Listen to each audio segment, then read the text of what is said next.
speaking of nag-artista, 'di ba yung tatay niyo artista 'no? Oo. Kaya Talaga? bang oo, artista. Napapanood ko pa yun, eh, 'pag yung may mga pelikula sa FPJ. FPJ. So yung lumaki mga kayo, sinasama kayo ni papa niyo sa mga shooting gano'n? Bata? Hindi naman? Isang beses lang. Sumunod di na ako sumama. Nakakainip eh. Oo, ready tagal na. ng antayan. Nakakainip eh. Ang gusto mo lang makita dun yung mga artista, eh. Nakikita ko naman sila palagi din pag yung may mga Gathering. kasi nung panahon na yun, may team din si FPJ ng basketball. Ah, Oo. Kaya karamihan din ng mga artista niya nun, mga basketball player din. Sila Jimmy Santos, Oo Oo nga. nga. yung Diaz Brothers. oo, sila. Paquito Diaz, Romy Diaz. Si Romy Diaz, nag-Chris pa yun.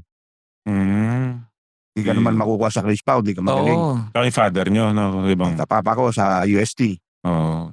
May Kaya team pa. pala sa FPJ. Oo, may team. Paano ang liga? Mga celebrity din kalaban, no? Sumasali sila sa mga commercial league.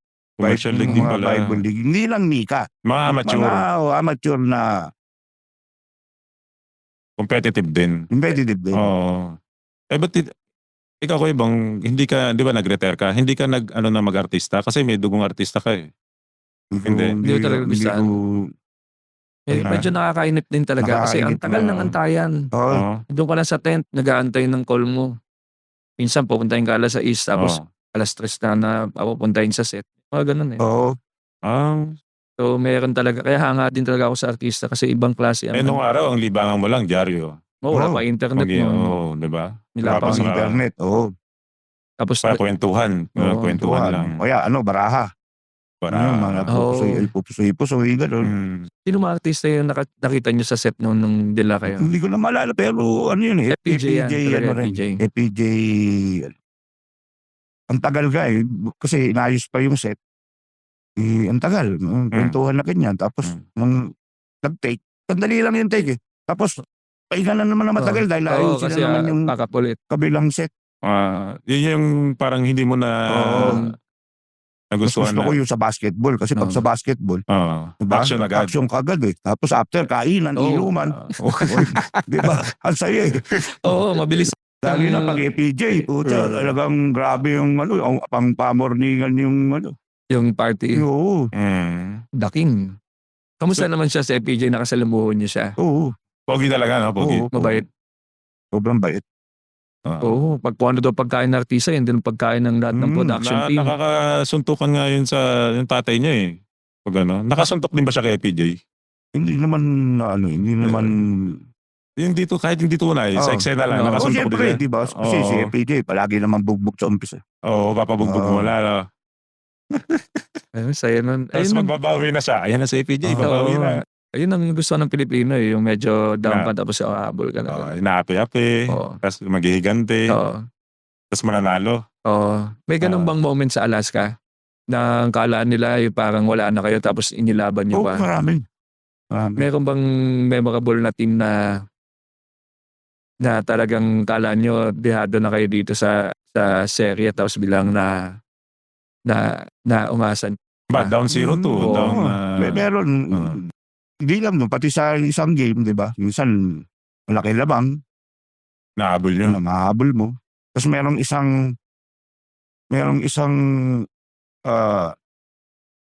all Filipino ba to?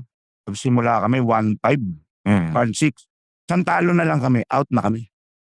Pero nakapasok pa kami ng finals. Oo. Gapang, no? Yun, FPJ. Parang nangyari Santalo na lang kami. Sa remaining games namin, pag natalo isa, laglag na. laglag na.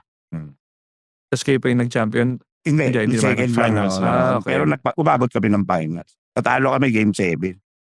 Sino itong team na ito? Yun nga yung Swift. Swift. Oo. Iba sila Berhel. Oo.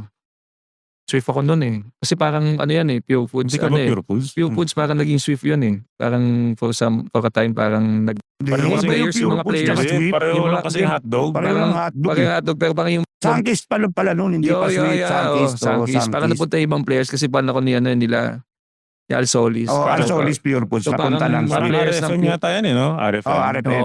Parang mga players ng Pure Foods napunta rin dun sa Swift. Kaya pala. Oo. Ang ano doon, kasi si Tony Harris nga tumatak sa akin din na 105 points. No? 105 Oo. goals. Daw, Ang galing nun. Yun. Tony Harris. Kaya lang one-man team eh. oo. Siya lang lahat, no? Wala masyadong sa kakampi. Oo. Pero nadadala niya naman. Oo, Yun nga kasi lang. ang hirap di mo talaga ma-stop. May 3 points. May ang galing dumrive. Tapos Oo. tumalon. Saka hindi natatakot kasi yung 105 points niya yun, tinebra yun ng kalaban nun. Oo. Almost half nun, foul shot dahil talagang binabanatan siya pag dumrive siya. Pero hindi siya humihinto. Oo. Tibay. Kalahati. Yung mga 50 free throws kanya. Drive kayo, kahit na baliktad. Ito sigurado yung free throw. Sa susunod, ganun uli.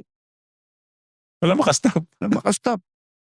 Grabe siguro yun, no? Galing talaga pag nakita mo. Kayo po ba nanonood pa kayo ng PBA ngayon? Yung meron ba kayong napupuso ang mga player na mahusay? Hindi na masyado eh. Kasi, papanood yung mga Highlights na lang. 6 minutes, gano'n.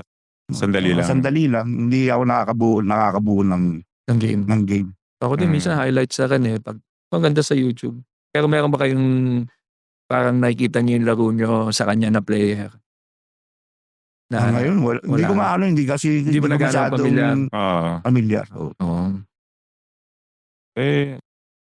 Dati kasi mga puposte sila eh. Yan. Alvin Patrimonio. Oo. Yan yung mga Ngayon naman, bihira na lang yung naglulokos. Ipoposte. bihira na lang yung puposte. Iba Kaya na rin hindi mo yung- mahalin tulad masyado.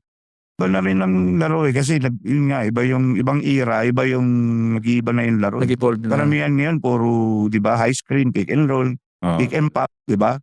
Mga big man sa labas tumitira, parang NBA. Di ba sa Oo. NBA, ganun din. Meron pa bang pumuposte sa NBA? Bihirang-bihira. Bihira. Sa atin na nga lang may naposte si Junmar eh. Okay, yun ba? Kasi 6'10". Oo, 6'10". Yun, advantage agad. Advantage talaga. Kailangan gamitin mo. Oo, sa poste. Oo. Wow. 6'10 nga, malaki pa.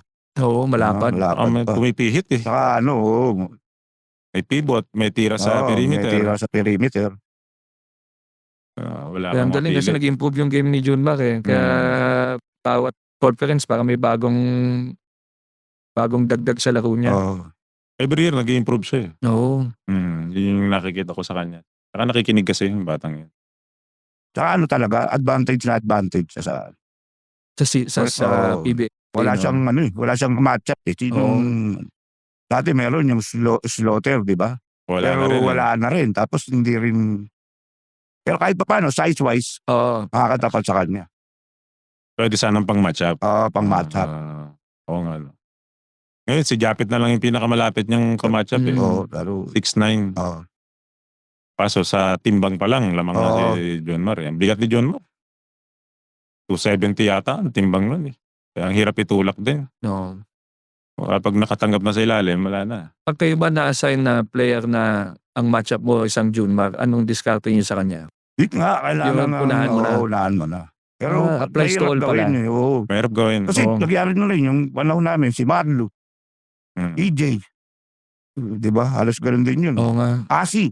Tulak-tulak mo na. Younger Asi pa. Asi pa yun. Kahit si Alipik eh, no? Alipik.